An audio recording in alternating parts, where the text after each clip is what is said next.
بسم اللہ الرحمن الرحیم۔ السلام علیکم، میں ڈاکٹر سائمہ اقبال۔ فن ترجمہ نگاری کے حوالے سے ہمارا اگلا لیکچر ہے اردو ترجمے کا ارتقاء۔ اردو ترجمے کی روایت کا آغاز مغلیہ دور حکومت سے ہوتا ہے۔ جب مغل ہندوستان آئے تو ان کو لوگوں سے روابط بنانا پڑے۔ نظام سلطنت کو چلانے کے لیے حکومتی احکامات کو رعایا تک پہنچانا اور ان کا رد عمل جاننا از حد ضروری تھا۔ سرکاری ضرورت کے تحت فارسی زبان کے تراجم دیگر علاقائی زبانوں میں اور علاقائی زبانوں کے تراجم فارسی زبان میں کیے گئے۔ مغل بادشاہوں نے ہندوستان کے علاقائی ادب کی طرف بھی توجہ کی۔ اکبر بادشاہ کے زمانے میں ایسے ہندو کثیر تعداد میں تھے جو فارسی کا بخوبی علم جانتے تھے۔ اکبر بادشاہ کے بارے میں یہ کہا جاتا ہے کہ اسے سنسکرت زبان سے خاص شغف تھا۔ ریاضی، الجبرا، فلسفہ، شاعری کی بہت سی کتابوں کے فارسی میں تراجم کیے گئے۔ اس سلسلے میں ملا عبدالقادر بدایونی نے 1574 میں سنگھاسن بتیسی کا ترجمہ خرد افروز کے نام سے کیا۔ 1575 میں بہاون نامی پنڈت نے اتھروید کا ترجمہ کرنا شروع کیا، مگر یہ تکمیلی مراحل طے نہ کر سکا۔ بہاون کے بعد فیضی اور حاجی ابراہیم تھانیسری نے بھی اپنی سی کوششیں کی، لیکن یہ کام ان سے بھی پورا نہ ہوا۔ 1586 میں ایک ترجمہ تاریخ کشمیر کے نام سے ملا عبدالقادر بدایونی نے فارسی میں کیا۔ 1591 میں اکبر کے عہد ہی میں علماء نے مہابھارت کا ترجمہ فارسی میں کیا۔ لیلاوتی، نل دمن، تاجک اور ہری ہنس کے تراجم بھی ہوئے۔ تراجم کا یہ کام اکناف و عالم میں پھیلا ہوا ہے۔ ہندوستان کے تعلقات دوسری قوموں کے ساتھ بھی مستحکم تھے۔ 770 میں ایک پنڈت کا ذکر کیا جاتا ہے جو ہیئت اور ریاضی کے علم کا ماہر تھا۔ جب وہ خلیفہ منصور عباسی کے دربار میں گیا تو اپنے ساتھ ہیئت کی ایک مشہور کتاب سدھاونت لے گیا۔ خلیفہ کو جب اس کتاب اور اس کے مندرجات کا علم ہوا تو اس نے اس کتاب کا ترجمہ عربی میں کروایا۔ ماہر ہیئت فرازی اور یعقوب بن طارق اس پنڈت کے بعد میں شاگرد ہوئے اور بہت نام کمایا۔ پنچ تنتر کا ترجمہ کلیلہ و دمنہ کی شکل میں سامنے آیا۔ ڈاکٹر سید عبداللہ اس سلسلے میں ایک اور کتاب بوزاسف و بلوہر کا ذکر کرتے ہیں۔ یہ گوتم بدھ کے حالات زندگی پر مشتمل ہے۔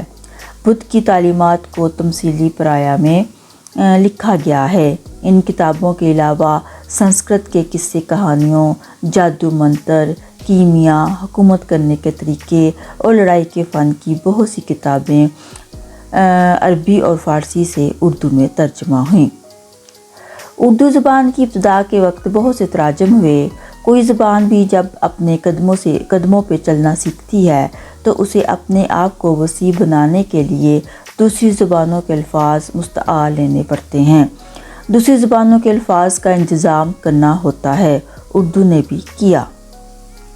17ویں صدی سے اردو کا آغاز ہوا۔ اردو میں نثری اور شعری ادب پیدا ہونا شروع ہوتا ہے، چونکہ اس وقت سرکاری زبان فارسی تھی جو بولی اور سمجھی جا رہی تھی۔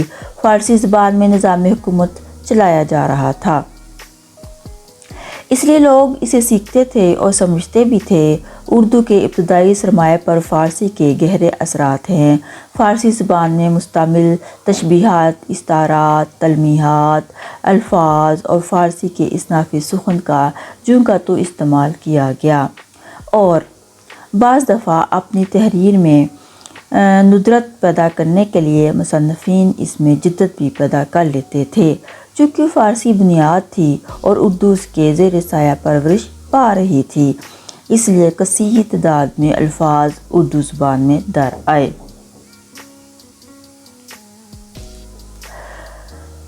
پھر بعد میں جب اصلاح زبان کی تحریک چلائی گئی تو سنسکرت کے الفاظ کو باہر نکال کر فارسی کو خاص اہمیت عطا کر دی گئی۔ اس طرح فارسی کے الفاظ کثیر تعداد میں زبان کے سرمایہ میں شامل ہو گئے۔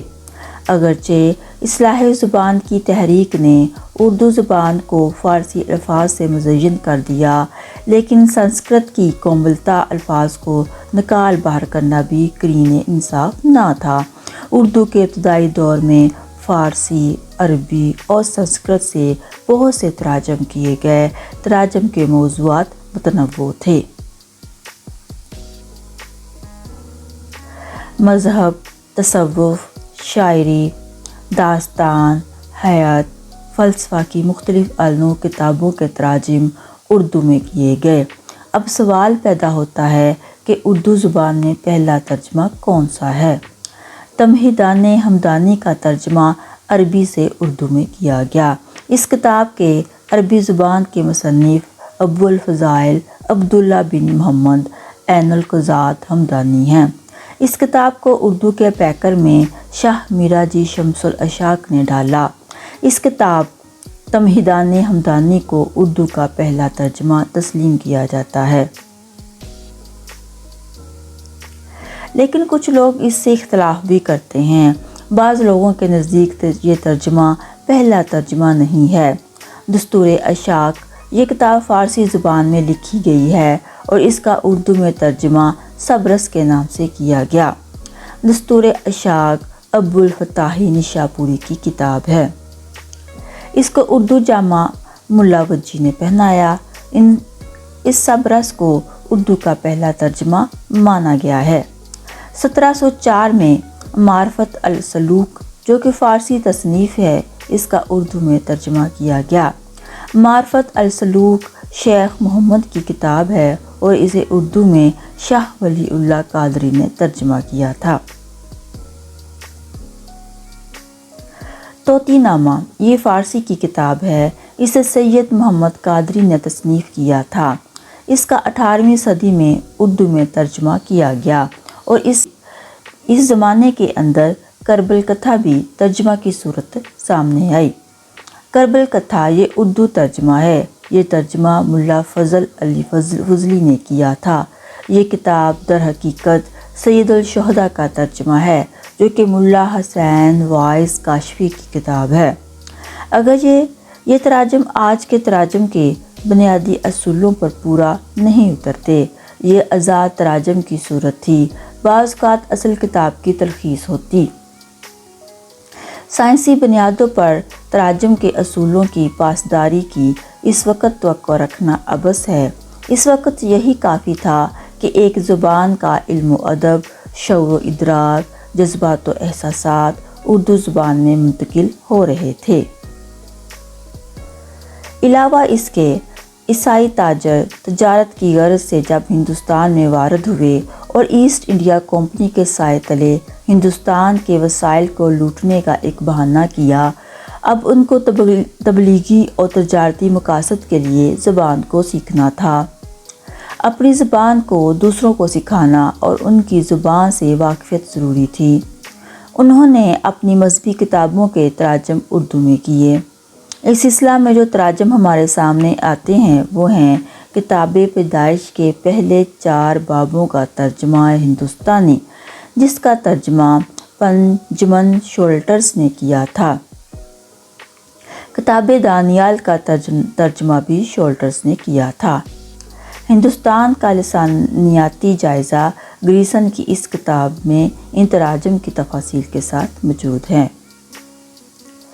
قرآن مقدس کے بھی اردو زبان میں تراجم کیے گئے۔ اس سلسلہ میں پہلا ترجمہ لفظی ہے۔ یہ ترجمہ شاہ رفیع الدین نے کیا۔ اس میں قرآن کے ہر لفظ کا ترجمہ کیا گیا۔ اس انداز و اسلوب میں کیے گئے ترجمے میں کوئی ربط نہ تھا۔ جملوں کی ساخت میں تبدیلی سے مفہوم کے ترسیل میں بہت سی مشکلات پیدا ہو گئی تھیں۔ سلاست اور وانی بھی متاثر ہوئی۔ شاہ رفیع الدین کا یہ ترجمہ پہلی مرتبہ 1776 میں سامنے آیا۔ 1775 میں ایک اور ترجمہ قرآن سامنے آیا، یہ ترجمہ شاہ عبد القادر نے کیا تھا۔ شاہ عبد القادر شاہ رفیع الدین کے چھوٹے بھائی تھے۔ یہ بامحاورہ ترجمہ تھا، اس میں سلاست اور وانی بھی قائم رہی۔ ترجمے کو پڑھنا اور سمجھنا آسان تھا، شگفتگی اور تازگی بھی تھی۔ ان تراجم کے بعد Fort William College, Delhi College اور دارالترجمہ عثمانیہ کالج کے تراجم سامنے آئے اور اردو کی صحیح معنوں میں آبیاری کی۔ ان کالجوں کے تراجم سے اردو زبان نے بہت وسعت اختیار کر لی۔ اردو زبان ہر طرح کے مفہوم کی ادائیگی کے قابل ہو گئی۔ اچھا، یہاں یہ جو لیکچر ہے اردو تراجم کا جو ارتقاء، اس کے حوالے سے میں نے Fort William College, Delhi College اور دارالترجمہ عثمانیہ کالج کا جو ذکر کیا ہے، ان کا علیحدہ علیحدہ سے ایک لیکچر بنے گا جس میں ان کالجز کی جو ترجمے کے حوالے سے خدمات ہیں اس پہ بات کی جائے گی۔ یہاں پہ میرے لیکچر کا اختتام ہوتا ہے۔ مجھے امید ہے آپ کو یہ پسند آیا ہوگا۔ مجھے اجازت دیں، اللہ حافظ۔